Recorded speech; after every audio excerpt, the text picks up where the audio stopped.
Picture this. It is a quiet Sunday afternoon in Davie, Florida. The sun is blazing down, but the mood on one particular street is completely frozen.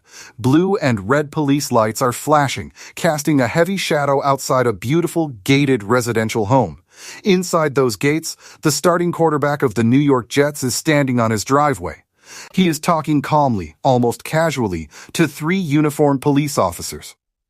But outside the frame of that calm interaction, a woman is recording everything on her smartphone.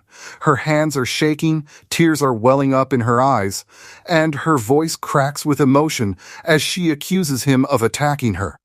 Within a matter of hours, that raw, painful video is everywhere. It is plastered across social media, spreading like wildfire through every sports blog and news outlet in the country. Within 24 hours, local authorities quietly announce the case is closed. But then, the narrative shifts overnight. Within 48 hours, the police completely reverse course, and the investigation is blown wide open again. By the time you finish watching this documentary, you are going to understand exactly why this single, messy domestic dispute in South Florida could end up completely reshaping the quarterback rooms of not one, but two major NFL franchises, including your very own Chicago Bears. This story has absolutely everything. It is a chaotic mix of a shocking 911 call, a high-stakes roster dilemma that might cost a team a premium draft pick, and a backup quarterback sitting right here in Chicago who is so talented that a desperate, panicked front office might just come knocking on our door with their wallet wide open. Let us set the scene so you can truly feel the weight of this situation. Geno Smith, the 35-year-old veteran quarterback who has spent his career fighting for survival, bouncing from Seattle to Las Vegas, was supposed to be experiencing a career renaissance. He found himself back with the New York Jets for a third stint, and he was officially named the undisputed leader to guide Gang Green into this crucial season. Head coach Aaron Glenn, who is sitting squarely on one of the hottest seats in the entire National Football League after a disastrous 3-win season, went on the record to praise his veteran. Glenn publicly proclaimed to the media that Smith was the exact man who was going to lead this franchise to what he called the Promised Land. It was supposed to be the ultimate redemption story. A seasoned, battle-tested veteran getting one final golden opportunity to steer a struggling franchise back toward respectability. A franchise that has not even sniffed the postseason since 2010. But instead of a triumphant march into the season, less than 2 weeks after that grand proclamation, Geno Smith's name was trending across the globe for all the wrong reasons. Before we dive into how this chaos directly impacts our beloved Chicago Bears, I want to take a quick pause right here. We put an incredible amount of hard work, sleepless nights, and deep dedication into producing these deep dive documentaries for you.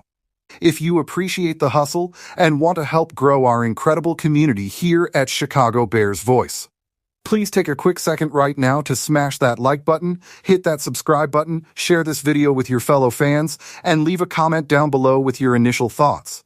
Every single subscription equals a massive wave of motivation for us to keep delivering the highest quality content every single day. Thank you so much for the love, and now, let us get right back into the breakdown.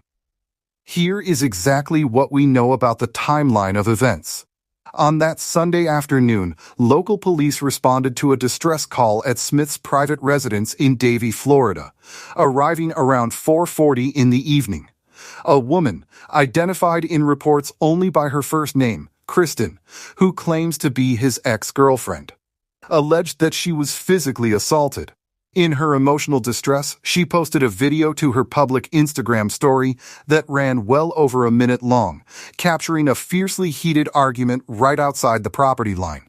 In the recording, her voice is trembling as she alleges that Smith physically attacked her, shattered her computer, threw her personal belongings out into the street, and even went as far as taking money directly out of her car. If that drama was not explosive enough, she pushed the envelope even further in a subsequent social media post. She levied deeply personal accusations against the quarterback, claiming he was completely neglecting a child with special needs, a child she claims he may or may not be the biological father of.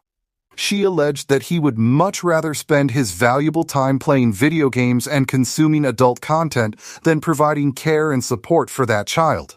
These are brutal, deeply damaging allegations wrapped in highly explosive language, and all of it was splattered across the digital world before the Jets or the league could even formulate an official response. Then came the baffling twist that turned a messy personal dispute into a full-blown legal and football nightmare. Initially, the Davie Police Department informed reporters that the matter was settled and the case was closed. No arrests were made, no formal charges were filed, and it looked like the NFL world would move on. But 24 hours later, everything flipped. The police department completely walked back their initial statement, announcing that detectives were now actively investigating the case with a fresh lens. For a police department to declare a case closed and then immediately rip it back open within a day tells you that something major changed behind the scenes. This kind of whiplash simply does not happen on a case that lacks substance. By Tuesday morning, the police department released an official update confirming the investigation was fully active. The NFL office did not stay silent either, confirming they are closely monitoring the situation and that the Jets front office has been in constant communication with league officials.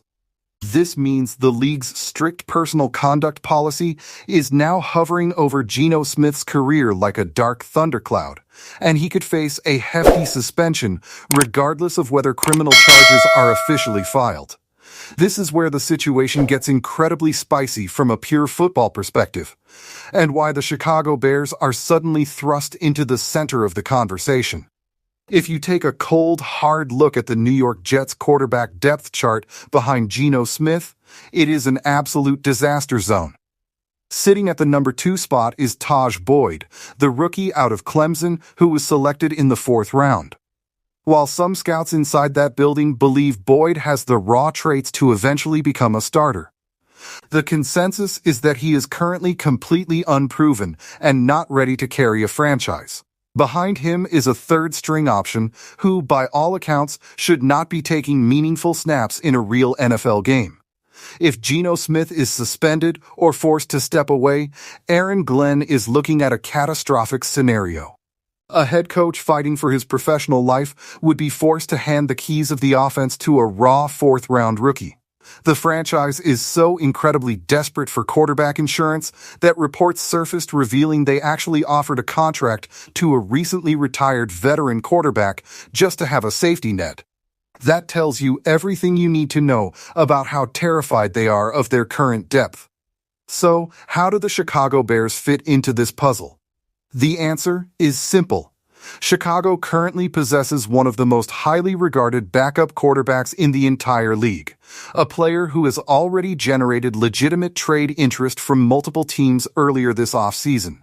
The Bears front office has been incredibly vocal about how much they value him, making it clear they are not going to give him away for pennies. The plan in Chicago has always been to keep him as the steady, reliable insurance policy behind our starter. But the NFL is a business driven by sudden desperation. If the Jets' situation continues to spiral out of control and Geno Smith is sidelined for a significant portion of the year, New York will have no choice but to call around the league in a panic. And you better believe Chicago will be one of the very first calls they make.